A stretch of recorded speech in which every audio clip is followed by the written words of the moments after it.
Adakah betul melanggar peruntukan ataupun tidak berperlembagaan dan sebagainya. Itu memang bidang kuasa dia. Jadi maknanya kita kena faham, oh, daripada dulu lagi memang dah berlaku benda tu. Yes, daripada dulu lagi. Sebelum ni kalau kita perasan, ada satu undang-undang yang dibatalkan oleh Mahkamah Persekutuan, yang dibatalkan oleh Mahkamah Persekutuan berkenaan dengan, tak silap saya, yang mengganggu isteri orang. Itu ada dibatalkan hukuman tu. Sebelum daripada itu, kalau kita rajin Google, kita type dia apa lagi yang telah dibatalkan, yang disemak. Antaranya yang kebelakangan ini banyak adalah berkenaan dengan section-section daripada Akta SPRM. Maknanya sama ada peruntukan itu menurut perlembagaan ataupun tidak. Ini kita kena faham. Kenapa kita kena faham, tuan-tuan? Kawan-kawan semua.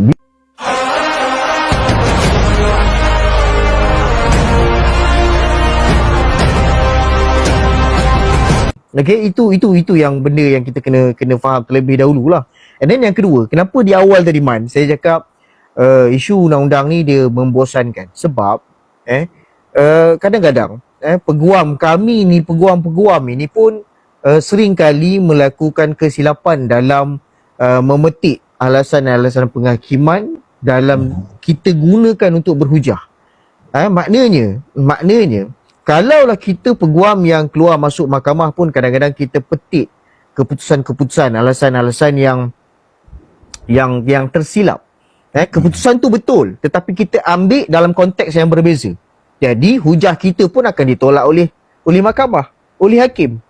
Kalau peguam-peguam yang selalu keluar masuk mahkamah pun sering kali terhilaf, sering kali tersalah, bayangkan bagaimana keadaan orang awam yang tak faham selok-belok dan disiplin mahkamah ini tadi. Sebab itu kita lihat banyak rakyat di kalangan netizen kita ni melompat-lompat, terutamanya di TikTok lah. Sebab betul, dia baling satu je, dia hasut satu, melompat-lompat lah netizen ni kan. Banyak kita tengok, antaranya Abang Boyan ni lah, Man. Sebenarnya Man dia tag saya petang tadi, kawan-kawan. Betul. Ajak saya live. Banyak tajuk dia bagi. Banyak tajuk dia bagi. So saya cakap dengan dia, tak apa, kita fokus kepada Abang Boyan dengan kes ni Ellie ni lah kan. So saya nak bagi tahu, contoh kita tengok Mak Jagon. Dia tu ahli parlimen. Kan, ahli parlimen.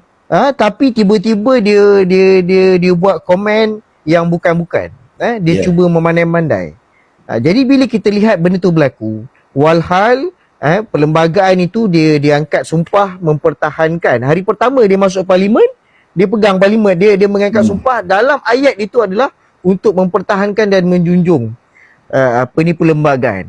Tiba-tiba dia bakar orang, maka walaun ni pun terbakar dan terhasut dan termakan dengan benda itu. Ini masalah dia lah. Betul. So okey, kita selang seliman kalau ada soalan ke apa ke, belum masuk lagi kepada isu ni, baru kita nak minta orang tanya soalan. Sebelum tu sementara saya kejap aku nak adjust aku punya ni kejap. Nak adjust punya apa? Dah lama tak buat live ya. Sama. Memang saya pun dah lama dah. Kan? Ni yang menjadi masalah kita ni sebab tak ada isu. Isu ada pun bagi budak-budak jawab dah lah kan. Kita ada banyak kerja lain nak buat kan. Ni daripada Lilin Razzi nak tanya, betul ke IC Boyan tu biru? Aduh. Kejap. Macam mana aku nak buat ni kejap dah Kita nak buat okey. Saya baca komen. Baca komen. Kita santai-santai je. Santai-santai je. Sebab benda bosan. Okey. Bayangkan kalau saya sementara Aman tengah setting apa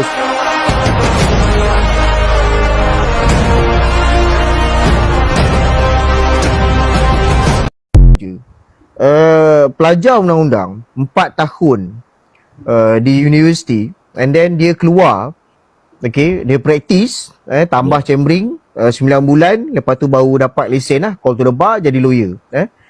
Itu pun tahun pertama, tahun kedua, kadang-kadang bila ada satu isu-isu yang baru sendiri pun, bila baca kes masih tak faham. Sebab nature tu susah untuk kita dapatkan teknik memahami sesuatu kes itu memang susah. Tiba-tiba dapat ke Mak Jagon ni, macam-macam dia goreng. Itu contoh lah yang saya boleh bagi ni kan. Saya ada petik apa yang Mak Jagon ni kata. Saya ada kongsikan di muka buku saya.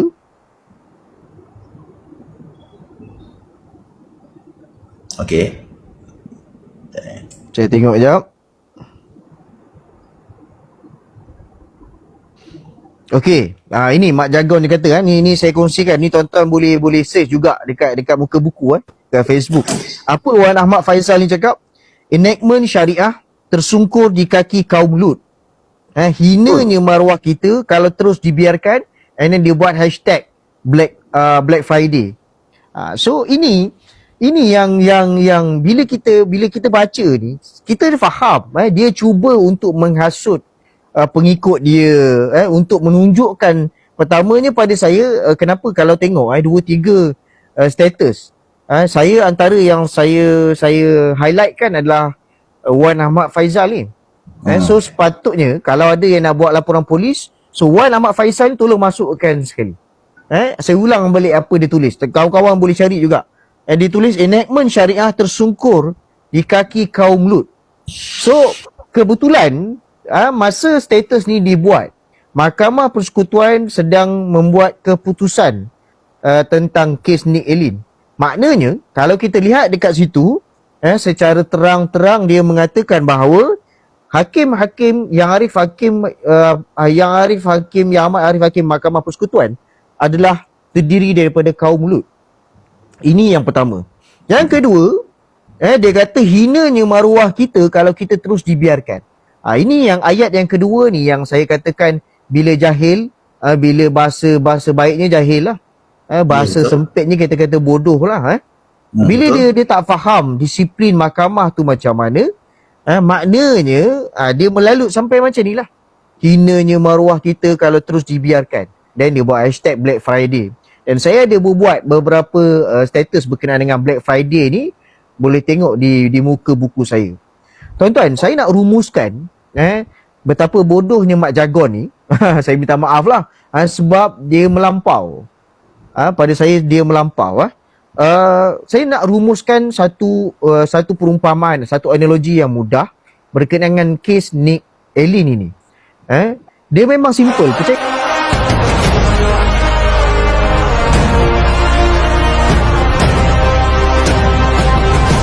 Parlimen menggubal kerajaan di peringkat persekutuan. Negeri buat undang-undang di peringkat negeri lah, dari bidang kuasa yang berasingan. Tetapi datang Mak Jagon, datang penunggang-penunggang agama ni, dia kata apa? Undang-undang syariah akan terjejas. Mahkamah syariah akan dibubarkan selepas ini. Nampak tak tuan-tuan? Sebab itu saya tidak laju menerima undangan daripada kawan-kawan untuk membuat komen-komen atau membuat ulasan. Saya kata biarkan masyarakat, kata orang, kalau kita main laut, kita biarkan ombak memukul kita dulu, sampailah kita dah tenang.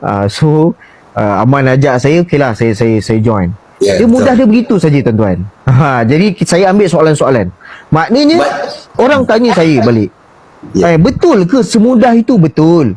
Dalam di Facebook saya ada tulis untuk memahami benda ini, ada 2 perenggan sahaja yang kita perlu fokus. Ada, boleh tengok balik perenggan kedua dan perenggan kelima dalam ringkasan penghakiman. Kes ataupun petition. Petition ni permohonan tadi itulah.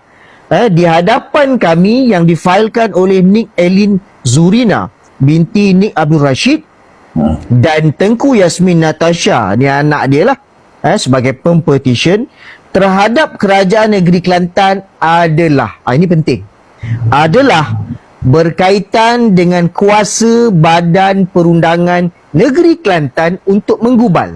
Saya ulang balik, adalah berkaitan dengan kuasa Badan Perundangan Negeri Kelantan untuk menggubal.